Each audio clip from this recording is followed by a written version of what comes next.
Hello mga ka-farming. Welcome to Antonio Di Charlie Farm.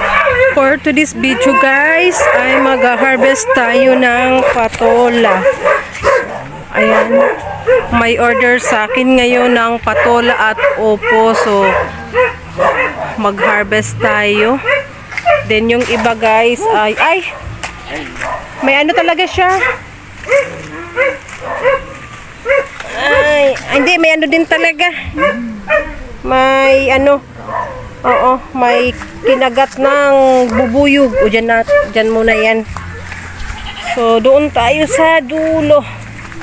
Kailangan mag-check dito sa mga ano, saging. Ayan guys. Marami pa ring bunga. Merong mga pahaba, merong mga maliit na. Ayan mga nakagat ng bubuyog guys, yung dulo. Hindi na siya lumaki. Ayun dyan pa, okay yan. Tapos yung mataba, pang ano na lang natin, pang pansit. Para yung maganda lang ang ibigay ko dun sa nag-order. Ayan guys, patola. Ayun pa sa taas. Dalawa pa lang nga nasa taas. Nasa medyo tuktok yung isa. Hagdan ang kailangan. Ayan, habang kumukuha si Papa ng hagdan guys, ako ay pupunta dito. So ito for harvest. Good size. Ayan, dami pang kulubot, hindi pa siya bukang-buka.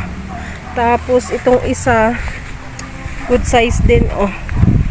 So ito na lang ibigay ko sa nag-order, itong magaganda. Tapos yung dalawang malaki guys ay magpapansit na lang bukas dahil tiyak walang pasok. Ayan. Kasi bispiras na ng Peña Francia. So holiday yan ng Bicol region. Kaya walang pasok kasi parade yan bukas. Yung military parade sa Naga.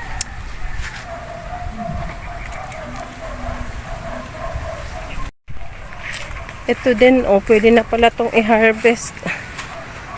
Ayan, may defect. So, pang ano na lang natin. Kahit bukas na to kunin. Para medyo lumaki pa. Pang sahog sa pansit. Ayan, yung iba guys, nandyan na Maraming ang mga na-oversize dyan. So, pahinugin na lang natin para may panibagong binhi. Ayan. Sana wag maputol. Oop! Buti hindi. Ito pa taas. Sa taas. Yan. Yan,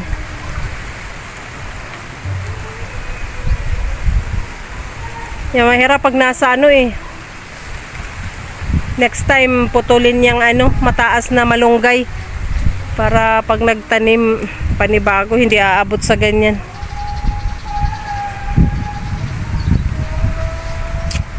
Mahangin pa naman guys, lakas ng habagat. Kita ba?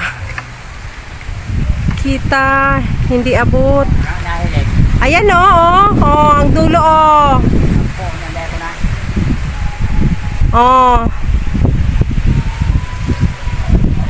mahangin kasi. Ayan na. Sige, yun na. Oop.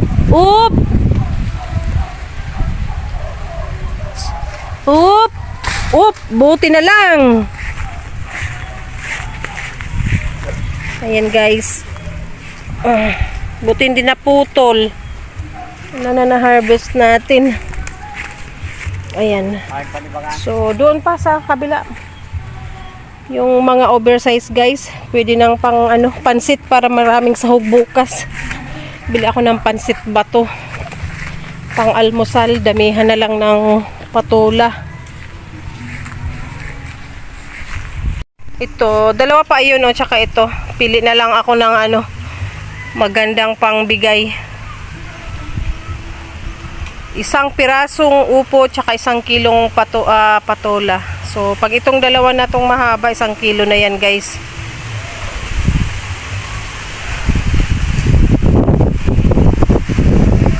Yan. Okay na yan. Tapos yung ano, tayo na lang magluto nun. Bili akong pansit bato guys. Magsusundo ako ng estudyante. So, bibili ng pansit bato. Para marami tayong maisahog. Alin? May isa pa? Nakaw. O, ayan pa pala. Kunin mo na pa. Yung iba, i-display doon sa tindahan.